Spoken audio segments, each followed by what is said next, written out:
नमस्कार प्रिय दर्शकों, हाजिर हूं मैं जन्म कुंडली अध्ययन करने के लिए।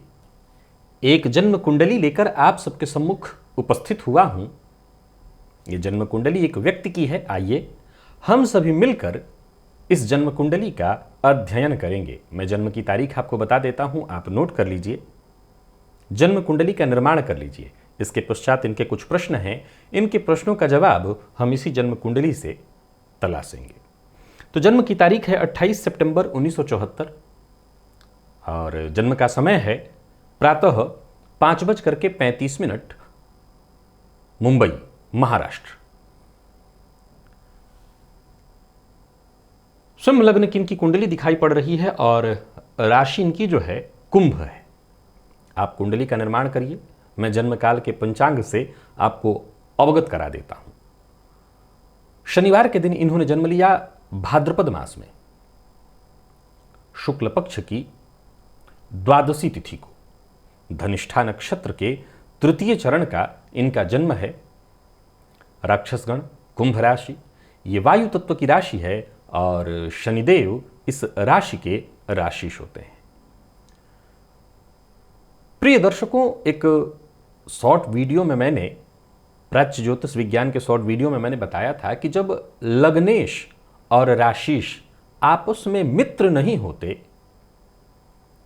तो ये भी अपने आप में एक परेशानी का कारण है। जीवन में कहीं ना कहीं किसी न किसी क्षेत्र में संघर्ष बना ही रहता है। तो सिंह लग्न और राशि इनकी कुंभ, लग्नेश और राशिश आपस में मित्र नहीं है। देखा जाए तो लग्नेश का जाकर के जन्म कुंडली के इनके धन भाव में बैठना, द्वितीय भाव, और धनेश का जाकर के इस जन्म कुंडली के तृतीय भाव में बैठना, तृतीय भाव का स्वामी चला गया है जाकर के कुंडली के द्वितीय में बैठा है। शुक्र और बुध ने आपस में परिवर्तन किया हुआ है। शनिदेव की तीसरी दृष्टि पड़ रही है लग्न पर। हालांकि देखा जाए तो 24 अंश 22 कला के साथ जन्म कुंडली में पुनर्वसु नक्षत्र में, देवगुरु के नक्षत्र में शनिदेव का होना, मिथुन राशि में लग्न पर इनकी दृष्टि पड़ रही है, परंतु मृत अवस्था में। राहु और केतु इस कुंडली में आपको नीच राशि में दिखाई पड़ेंगे। और वहीं देखें तो चंद्रमा और गुरु की युति है जन्म कुंडली के सप्तम में। अब यहाँ गौर करने योग्य बात है कि चंद्रमा और गुरु इस कुंडली में गजकेसरी योग का निर्माण कर रहे हैं। इस लग्न के कारक ग्रहों में से एक हैं और ये दोनों के दोनों क्रमशः धनिष्ठा और शतभिका राहु, मंगल और राहु के नक्षत्र में बैठकर युति बनाकर गजकेसरी योग का निर्माण कर रहे हैं। गुरु का यहाँ वक्र अवस्था में होना उनके शुभ फल में वृद्धि तो जरूर करेगा, इसमें कहीं कोई दो मत नहीं है। सिंह लग्न, इस लग्न के बारे में हाल फिलहाल के दिनों में भी बहुत सी बातें मैंने आपको बताई। नेक दिल के होते हैं इस लग्न के लोग, स्वतंत्र विचारधारा, अपने मन की करने वाले, जिद्दी स्वभाव के होते हैं। और कहीं ना कहीं देखा जाए तो इनके स्वभाव में एक और चीज़ देखने को मिलती है। मैंने बताया कि नियम का निर्माण करते हैं औरों के लिए, लेकिन खुद पर जब लागू करना हो तो उसमें कई बार ढील दे देते हैं। यानी जो एक स्वभावगत आपके अंदर, आपके पास अधिकार हो निर्णय लेने का, तो आप नियम बनाते हैं औरों के लिए, लेकिन वही नियम जब आप पर लागू होता है तो उसमें फिर आप ढील देने लगते हैं। तो ये कहीं ना कहीं स्वभाव में होता है। सिंह का एक जो मूल स्वभाव है, पेट भरा हो तो हिरण भी छलांग मार करके चला जाए, तो इस सिंह का स्वभाव क्यों शांत पड़ा रहता है। तो कहीं ना कहीं वो स्वभाव इस लग्न के लोगों में भी देखने को मिल जाता है। अब देखिए, लग्नेश जाकर के इस जन्म कुंडली के द्वितीय भाव में बैठे, यानी इनका व्यक्तित्व कहां है? इनका व्यक्तित्व इनकी वाणी में है और उस भाव का मालिक तृतीय में, यानी वाणी से ही संबंधित पराक्रम जीवन काल में। लग्नेश सारी कहानी जन्म कुंडली की कह देते हैं। और अब देखा जाए तो शनि की इनकी राशि है कुंभ राशि। ये राशि भी ऐसी है कि दार्शनिकता इसमें है। तो इनके व्यक्तित्व पर अगर प्रभाव देखें तो कहीं ना कहीं देवगुरु का पड़ रहा है और राशि की जो स्थिति है यानी दार्शनिकों वाला गुण। बुध की राशि में लग्नेश बैठे हैं, सो वाणी से जुड़ा हुआ स्वभाव होना चाहिए। व्यक्ति वक्ता, बोलना, अब गुरु की दृष्टि है तो ज्ञान की बातें बोलना, इस तरह का स्वभाव अवश्य जातक का होगा। अब इस लग्न के जातकों के बारे में मैंने एक और पॉइंट बताया था लाभ की, जब मैं चर्चा कर रहा था कि इस लग्न के जातकों के जीवन में एक चीज होती है कि लाभ की जो स्थिति है वो ठीक ठाक ही होती है, बहुत अच्छी नहीं कही जा सकती, क्योंकि इनके पास जो भी होता है वो सबके लिए होता है और जो इनका खाते हैं वो कभी गाते नहीं हैं। यानी ये कह सकते हैं कि जो इनका खाते हैं वही इनको फिर गाली देते हैं। तो ये इनके जीवन काल में लगा रहता है और कुछ मामलों में एक स्वयं भी उसका कारण होते हैं। इनका जो स्वतंत्र विचार है जो इनका, वो औरों को पसंद नहीं आता। लोगों का स्वभाव क्या है, आप हमें दे दीजिए, जो देना है हमें जो चाहिए वो दे दीजिए, पर ज्ञान मत दीजिए। और इनका एक स्वभाव है कि जो मैं कहूं वो मानो, लो सब लेकिन मानो, और वो स्वीकार किसी को नहीं होगा। अब इनका पहला प्रश्न है कि क्या आध्यात्मिक प्रगति के योग कुंडली में हैं तो अध्ययन हेतु उसका विवेचन करिए। तो अच्छा, ये चाहते हैं कि और लोग भी इसको समझें। अभी अभी मैंने उसी पॉइंट को क्लियर किया, लग्न पर देवगुरु की दृष्टि है। और आपको मैं बता दूं कि ये देवगुरु नौमांश में कुंभ राशि में ही है, चलित में भी यहीं का फल दे रहे हैं। अतः आपके गुरु वर्गोत्तमी हैं, और देवगुरु का वर्गोत्तमी होकर के वक्र अवस्था में होकर लग्न को देखना। और नौमांश में ये जो सूर्य हैं वो उच्च राशि में है, तो उच्च के समान फल दे रहे हैं। तो सूर्य कौन है, सेल्फ, निज, आत्मा, तो वो उच्च राशि में, और देवगुरु की दृष्टि लग्न पर। अब एक बात आपको बता देना चाहता हूं, सिंह लग्न की कुंडली वैसे कोई आध्यात्मिक कुंडली नहीं होती है। ये बात बहुत ध्यान से सुनिए और समझिए। 50% राशि का प्रभाव अगर आपके आध्यात्मिकता से जोड़ लें, यानी कुंभ में आध्यात्मिकता है, लेकिन सिंह आध्यात्मिक कुंडली नहीं होती है। ये निर्णय लेने की, स्वतंत्र विचारधारा की, सत्य के मार्ग पर लोगों को चलाने की राशि है। ये स्वभाव में आपके होगा, लेकिन मुख्यतः ये आध्यात्मिक राशि नहीं है। परंतु आपने पहला प्रश्न ही क्यों पूछा? पहला प्रश्न ये दिमाग में उत्पन्न होना चाहिए, इसलिए क्योंकि गुरु की दृष्टि लग्न पर, अभी अभी उसी बात को मैंने सिद्ध किया था। और रही सही कसर शनिदेव, जो कि डिग्री वाइज बेहद कमजोर हैं, परंतु इनकी दृष्टि जो लग्न पर पड़ रही है, और राशि का प्रभाव तो 50% है ही, तो लग्न पर भी शनिदेव का संबंध राशि से भी, और शनिवार के दिन, यानी कहीं ना कहीं जीवन में उदासीनता, आध्यात्मिकता में यह भी एक बहुत बड़ा पॉइंट है, उदासीनता, एकाकीपना का भी पुट अवश्य होगा। तो इसी के कारण इनका यह पहला प्रश्न था, आध्यात्मिकता।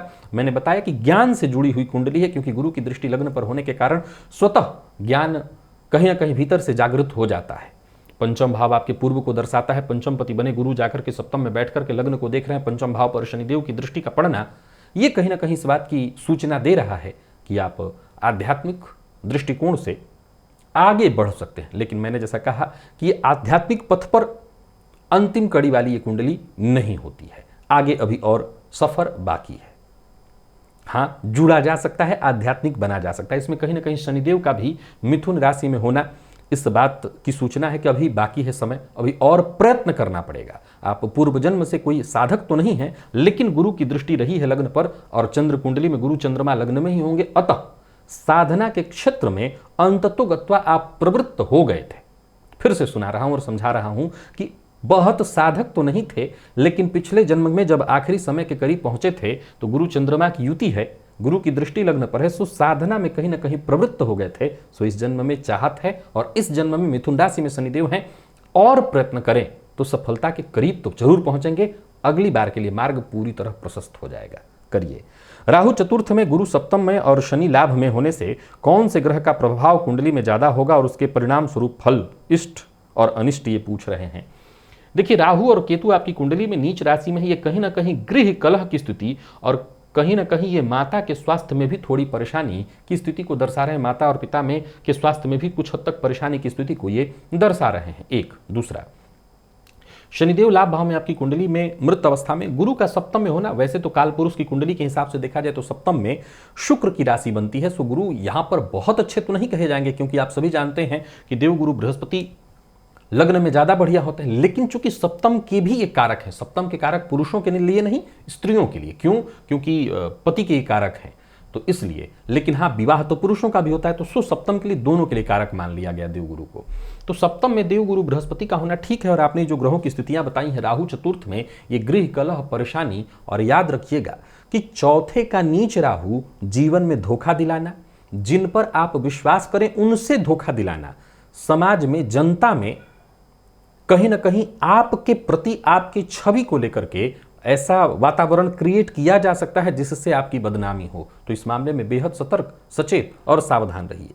जैसा कि मैंने अभी भी कहा, आपकी कुंडली की स्थिति को अगर देखा जाए तो यहाँ आप आगे बढ़ने के क्रम में हैं और आपका स्वतंत्र विचार और आपकी वाणी, क्योंकि यहाँ पर देखें तो सूर्य और मंगल दोनों के दोनों जाकर के द्वितीय भाव में बैठे हुए हैं, तो द्वितीय भाव में सूर्य और मंगल दोनों की उपस्थिति का होना इस बात की सूचना है, केतु की दृष्टि का उस पर पड़ना इस बात की सूचना है कि कड़वी वाणी का प्रयोग तो आप 100% करते होंगे, ऐसा बोल बैठते होंगे जिससे लोगों को चुभ जाए। तो बहुत सचेत रहिए, सावधान रहिए, जनता में आपकी छवि खराब होना या कुछ ऐसा आपके ऊपर आक्षेप लग जाए जिससे आपकी छवि धूमिल हो जाए, तो सावधानी जरूरी है।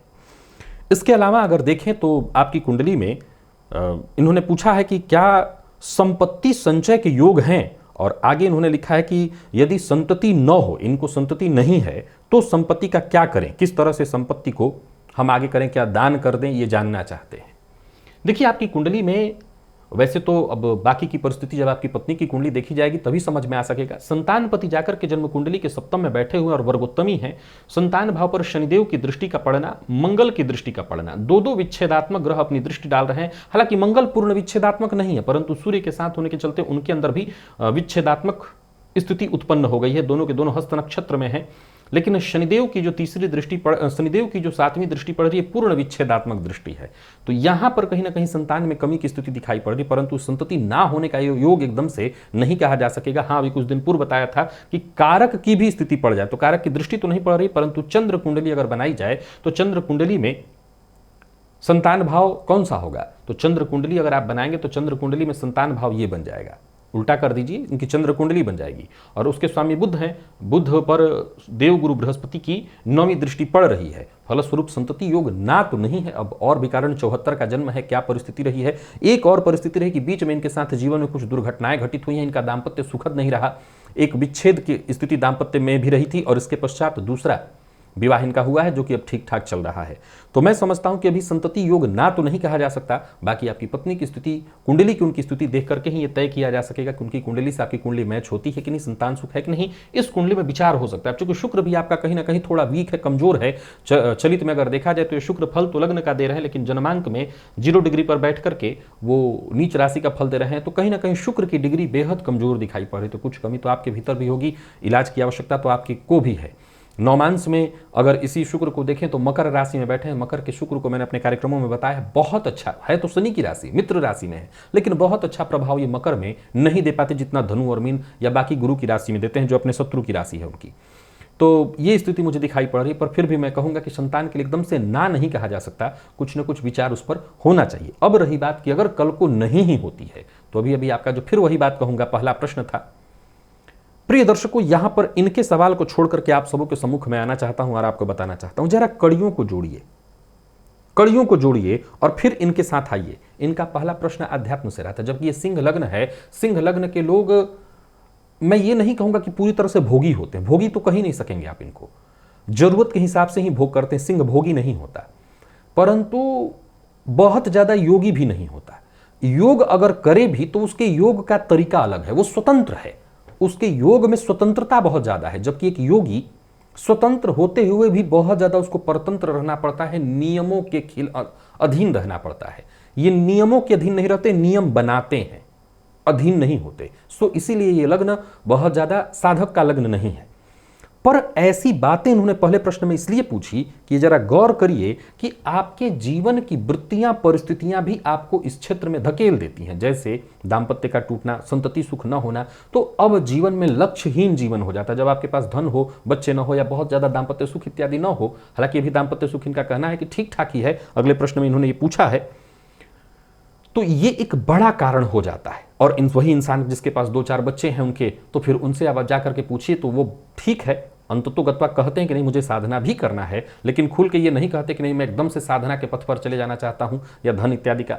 अगर आपकी संतति न हो तो फिर ठीक है, बहुत से ऐसे बच्चे हैं जिन्हें माँ बाप की आवश्यकता है, आप उन्हें गोद ले लीजिए। आपकी कुंडली में शनि की दृष्टि जरूर है, विच्छेदात्मक दृष्टि, परंतु फिर भी आप आगे गोद ले सकते हैं बच्चा इत्यादि। आप चाहें तो आप उस बच्चे का लालन पालन करिए, ऐसा कुछ नहीं है। तो बहुत सारे ऐसे बच्चे हैं जो अनाथ अवस्था में जी रहे हैं, उनकी मदद हेतु अनाथालय इत्यादि चल रहा है, उनमें सहयोग जाकर के करिए।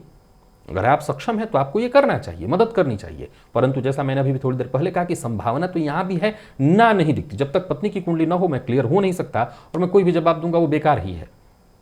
पर यहां जो भी संभावना, जैसे मान लिया जाए कि शुक्र की स्थिति कमजोर है तो आपका इलाज होगा, अगर उनकी कुंडली में है तब तो उनकी कुंडली को समझ के ही कुछ पता चलेगा। यहां पर मैं देख रहा हूं कि जो थोड़ी बहुत परेशानी है उसका इलाज करके हम विचार कर सकते हैं।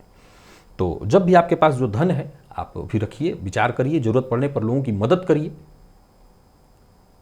आपके पास सिंह लग्न में है भी कि आपके खाने वाले चारों तरफ ही आपको मिल जाएंगे। हां, जो खा रहे हैं उन पर कड़ी नजर बनाए रखें कि वो कौन से लोग हैं, क्योंकि वो खाएंगे गाएंगे नहीं, गरियाएंगे सिर्फ। आगे इन्होंने पूछा कि मेरी माता जी ने हमारे लिए बचपन से बहुत ही कष्ट उठाए हैं, अतः उनके अच्छे भाग्य के लिए जन्म मृत्यु मुक्ति हेतु कौन से व्रत का आचरण करूं? सदाचरण करिए, और कोई आचरण उनके मुक्ति के लिए आपको नहीं करना।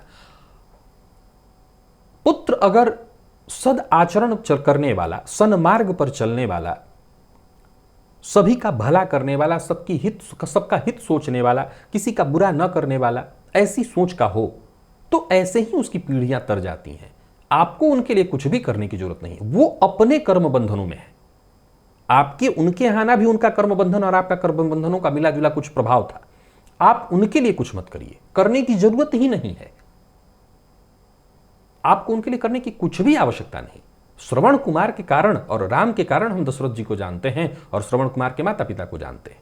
आप तो बस सद आचरण करिए, सही मार्ग पर चलिए। आप हर माँ बाप अपने बच्चे के लिए, जब आप अगर पिता हो या माता हो तो आप समझे, बाकी के लोग समझते हैं कि अपने बच्चे के लिए हर माँ बाप कष्ट उठाते हैं और यही उनका कर्तव्य है। मैं मानता हूं ये उनका कर्तव्य है। और फिर जब बारी बच्चे की आती है तो बच्चे का कर्तव्य बनता है कि उनको किसी प्रकार का कष्ट न होने दे।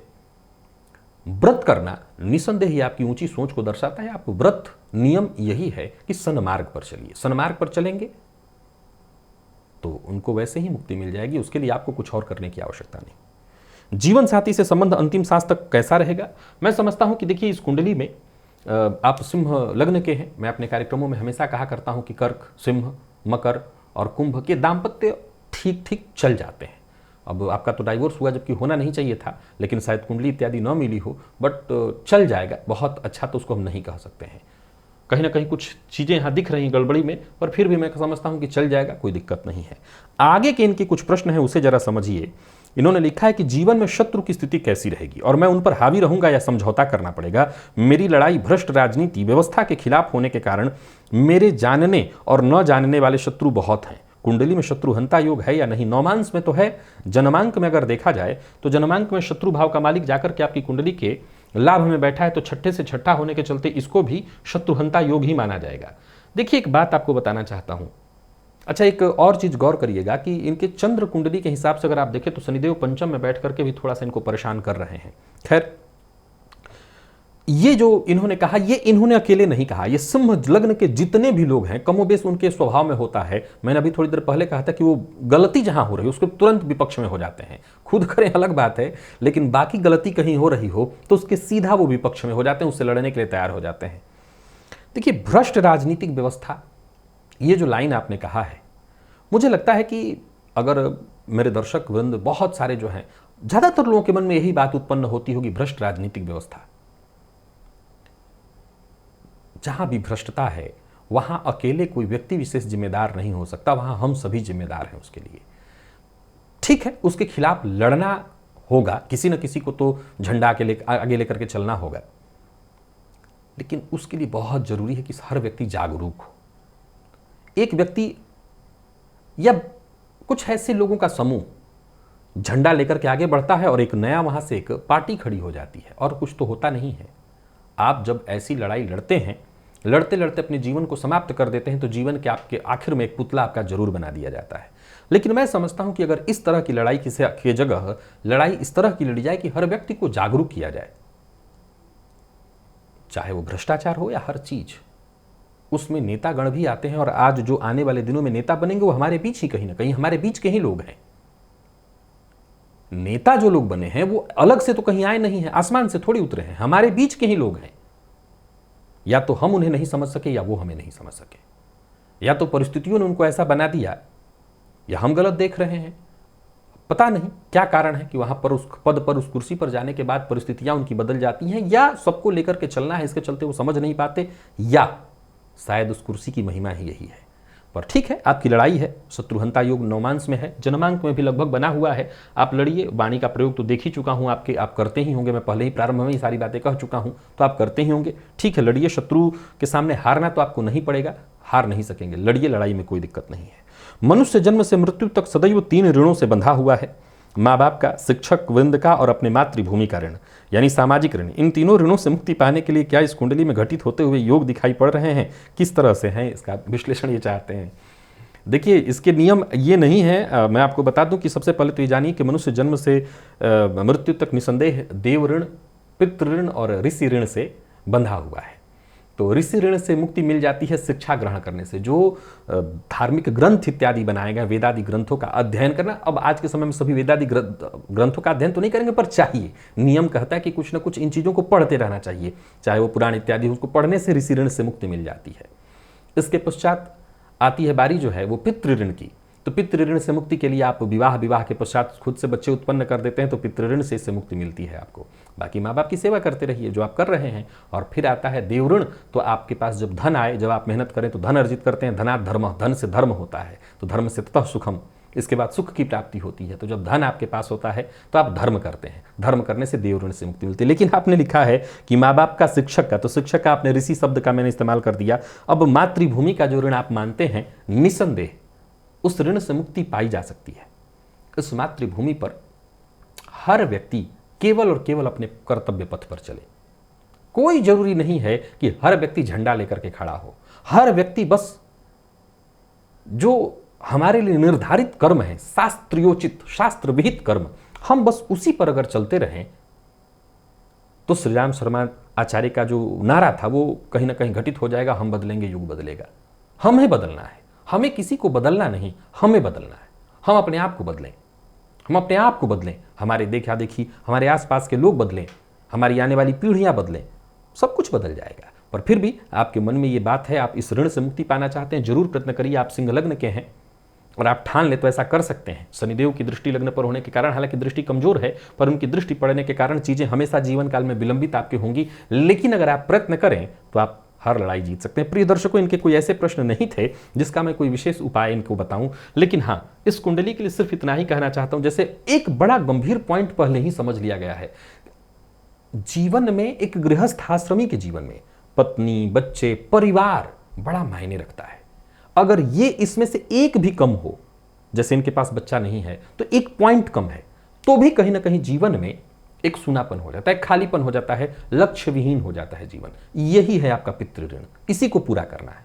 तो आप अपने लिए जो भी दवाई व्यवस्था, डॉक्टरी इलाज है वो सब करिए। अभी उम्र बाकी है भाई आपकी, तो जब तक आप कर सकते हो व्यवस्था तो करके प्रयास करिए कि आपकी खुद की संतति हो जाए और फिर उसको सही दिशा दीजिए। अगर आप सही दिशा देकर के एक ऐसी संतति पैदा कर देते हैं तो वो समाज के हित में होगा। हर माँ बाप एक ऐसा बच्चा पैदा करें, उसको ऐसा संस्कार दें कि अपने बदले और अच्छी सोच के साथ बदले, शिक्षा सबको दे, सब तक शिक्षा पहुंचाए, तो ये पृथ्वी बड़ी सुंदर हो जाएगी। और है, अद्भुत है और अद्भुत हो जाएगी ये पृथ्वी, और बहुत अद्भुत है और ज्यादा सुंदर और अद्भुत हो जाएगी। फिर भी ये जो चाहते हैं आप आध्यात्मिक क्षेत्र में आगे बढ़ना, भुवन भास्कर की आराधना हमेशा करते रहिएगा, तो आध्यात्मिक क्षेत्र में आप आगे बढ़ते रहेंगे। आपको आगे बढ़ने से कोई नहीं रोक सकेगा। सडबल में आपकी कुंडली में शुक्र सबसे बली हो जा रहे हैं और उसके पीछे कई सारे कारण हैं। इनका जन्म प्रातः काल ही हो गया है, तो जो बल यहाँ पर मिला है शुक्र को, मैं एक छोटी सी बात कहना चाहता हूँ, अपने शुक्र को ठीक कराइए। मुझे फिर भी इसके बावजूद मैंने कहा है कुछ मेडिकल की आवश्यकता पड़ेगी और आगे आप अपने बच्चे के लिए प्रयत्न कर सकते हैं, तो प्रयत्न करिए। और जहाँ तक मैं देख रहा हूँ, गुरु को बलि करना, इस कुंडली के मुख्य ग्रह देव गुरु बृहस्पति ही हैं, उन्हीं को बलि और करेंगे। मंदिर जाइए, मंदिर में दर्शन करिए, मंदिर की साफ सफाई करिए, तो उससे गुरु बलि हो जाएंगे। और सूर्य की आराधना करिए, जीवन में हर सुख आपको इसी से प्राप्त हो जाएगा। प्रिय दर्शकों, इनकी जन्म कुंडली का अध्ययन मैं यहाँ पूरा कर रहा हूँ। आप इस जन्म कुंडली के संदर्भ में कुछ कहना चाहते हैं तो कमेंट में आपका स्वागत है, जरूर आप इनके लिए कुछ कहिए। और वर्तमान में भी 7:30 चल रही है, हनुमान जी की आराधना भी करते रहिएगा। बाकी आपके मन में, मेरे दर्शकों के मन में जो भी पॉइंट हो इनके लिए कहिए। आज के लिए बस इतना ही, मुझे इजाजत दीजिए, पुनः मुलाकात होगी, तब तक के लिए नमस्कार।